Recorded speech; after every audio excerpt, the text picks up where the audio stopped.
여러분, 우리가 매일 쓰는 말, 무심코 하는 행동, 여기에 수백 년의 역사가 숨어 있다면 믿으시겠어요?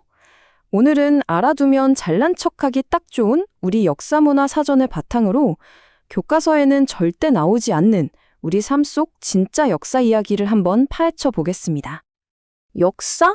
아, 그거 지루한 거, 박물관에나 가야 볼 수 있는 거, 이렇게 생각하시는 분들 많죠? 근데 절대 아닙니다. 바로 여러분이 지금 쓰고 있는 말, 가장 흔한 그 성씨, 심지어 아기에게 해주는 장난 하나하나에까지 놀라운 이야기가 전부 다 살아 숨쉬고 있거든요. 자, 그럼 첫 번째 이야기부터 시작해 볼까요? 바로 우리가 매일 쓰는 말, 그리고 이름에 대한 건데요.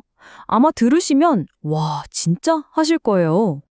우리나라에서 제일 많은 성씨가 뭐죠? 네, 바로 김씨잖아요. 근데 이 한자를 보면 쇠금 금자란 말이에요. 그럼 금씨가 맞지 않나? 왜 우리는 김씨라고 부를까요? 그 답은 바로 조선을 세운 이씨 왕가에 있습니다. 음양오행설 들어보셨죠? 여기서 이씨, 리는 나무를 상징하거든요. 그런데 쇠, 즉 금은 나무를 베어버리잖아요. 상극인 거죠. 그러니까 왕조 입장에선 금씨라는 발음이 영 껄끄러웠던 거예요. 그래서 일부러 김이라고 다르게 부르게 했다는 거죠. 와, 진짜 발음 하나에 이런 정치적인 이유가 있었다니 정말 흥미롭지 않나요? 자, 다음 단어. 우리 진짜 많이 쓰죠? 도무지. 아, 도무지 모르겠다 할 때로. 근데 이 평범해 보이는 단어에 와, 정말 소름 돋는 이야기가 숨어 있습니다. 바로 도모지라는 조선시대에 있었던 아주 끔찍한 사형 방법에서 온 말입니다. 이게 뭐냐면 죄수 얼굴에 물에 적신 한지를 한 장씩 한 장씩 계속 붙이는 거예요. 그럼 종이가 마르면서 숨구멍을 꽉 막아버려서 결국 질식해서 죽게 되는 거죠. 정말 어찌 해볼 도리가 없는, 빠져나갈 구멍이 없는 그 상황.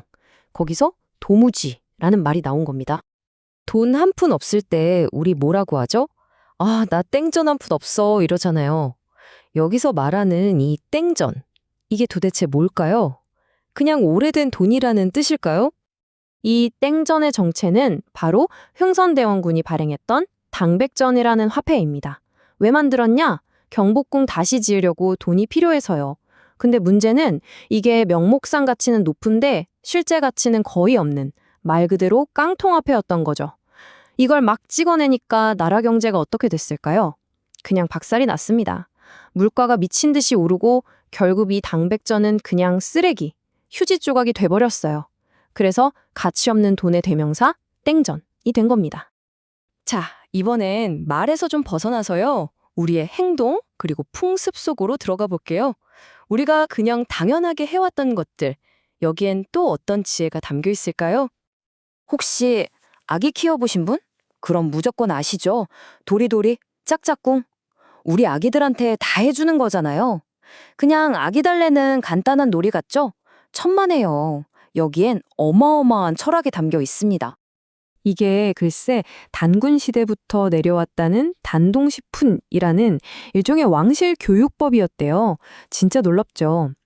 도리도리는 고개를 좌우로 흔들면서 세상 만물은 다 하늘의 이치로 생겨났다는 걸 가르치는 거고요. 짝짝꿍은 손뼉을 마주치면서 음과 양의 조화를 배우라는 깊은 뜻이 담겨 있는 거예요. 와, 그냥 하던 놀이가 아니었네요. 자, 다음은 우리 민족의 소울푸드죠. 바로 떡입니다. 우리 조상들은요, 그냥 떡을 먹은 게 아니라 매달 그 절기에 딱 맞는 떡을 만들어서 나눠 먹었어요. 그러니까 떡은 그냥 간식이 아니었던 거예요. 제사상에 떡을 올려서 조상님과 소통하고 이웃이랑 떡을 나눠 먹으면서 서로의 안부를 묻고 한마음이 되는, 뭐랄까, 하나의 커뮤니케이션 도구였던 거죠. 인절미라는 이름도 떡을 잘라 나누며 정을 나눈 자는 뜻이래요. 정말 멋지지 않나요? 이 떡과 관련된 풍습 중에 제일 재밌는 게 바로 이거예요. 조선시대에 선비들이 과거 시험 보러 갈 때 찹쌀떡을 먹거나 아니면 그걸 선앙당 나무에 턱 붙이면 합격한다는 믿음이 있었어요. 네, 감이 오시죠? 이게 바로 오늘날 수능 보는 학생들한테 시험에 찰싹 붙어라 하면서 찹쌀떡 선물하는 거, 그거의 원조입니다. 보세요. 역사는 이렇게 죽은 과거가 아니라 지금, 바로 여기, 우리 삶 속에서 계속 이어지고 있는 거예요. 자, 이제 마지막 주제입니다. 조금은 무겁고 어쩌면 민감할 수도 있는 이야기인데요. 바로 우리 사회의 갈등, 그 뿌리에 대한 이야기입니다. 하지만 꼭 알아야 할 중요한 내용이에요. 우리 사회의 고질병 중 하나가 바로 지역 감정이죠. 보통 이걸 현대 정치인들이 만들어낸 거라고 생각하기 쉬운데요. 사실 그 뿌리는 우리가 상상하는 것보다 훨씬 더 깊고 깁니다. 시작은 무려 1500년 전으로 거슬러 올라가요. 신라랑 백제, 원래 동맹이었잖아요. 이 동맹이 깨지면서부터 시작된 거예요. 그리고 고려를 세운 태조 왕건은 아예 유언으로 옛 백제 땅 사람은 쓰지 마라고 못을 박았고요. 조선시대에는 정열의 모반 사건이라는 게 터지면서 호남 지방 전체가 반역의 땅으로 찍혀버렸죠. 이 오랜 차별의 역사가 바로 관력자들이 자기들 이익을 위해서 지역 감정을 이용해온 결과물인 셈입니다. 자, 오늘의 마지막 이야기입니다. 요즘도 기상청 예보 틀리면 난리 나잖아요. 슈퍼컴퓨터 사놓고 뭐하냐 막 이러면서요. 그럼 조선시대에 일기예보가 틀리면 어떻게 됐을까요? 그냥 실수했네 하고 넘어갔을까요? 조선시대에 특히 일식 예측이 틀리는 건 이건 그냥 과학적인 실수가 아니었어요. 목이 날아갈 수도 있는 중죄였습니다. 왜냐면 당시 사람들은 해, 즉 태양을 왕으로 생각했거든요. 근데 일식은 그 왕의 빛이 가려지는 거잖아요.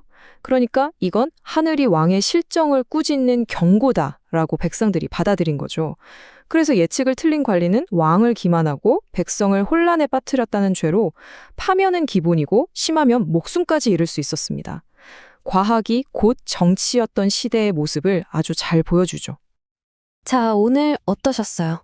김씨를 왜 김이라고 부르는지부터 땡짠 한 푼 없다 할 때 그 땡전이 뭔지, 심지어 지역 감정의 뿌리까지 우리 일상 곳곳에 이렇게나 많은 이야기가 숨어 있었습니다. 역사는 정말 박물관에만 있는 게 아니에요. 바로 지금 우리가 쓰는 말, 우리가 먹는 음식, 우리의 생각 속에 생생하게 살아 숨쉬고 있는 거죠. 여러분의 하루는 어떠신가요? 어쩌면 여러분의 삶 자체가 하나의 거대한 역사 박물관일지도 모릅니다. 오늘부터는 내 이름은 왜 이 이름일까? 우리 동네 이름은 어디서 왔을까? 내가 좋아하는 이 음식에는 어떤 사연이 있을까? 이렇게 한번 호기심을 가져보는 건 어떨까요? 분명 생각지도 못한 놀라운 이야기가 여러분을 기다리고 있을 겁니다.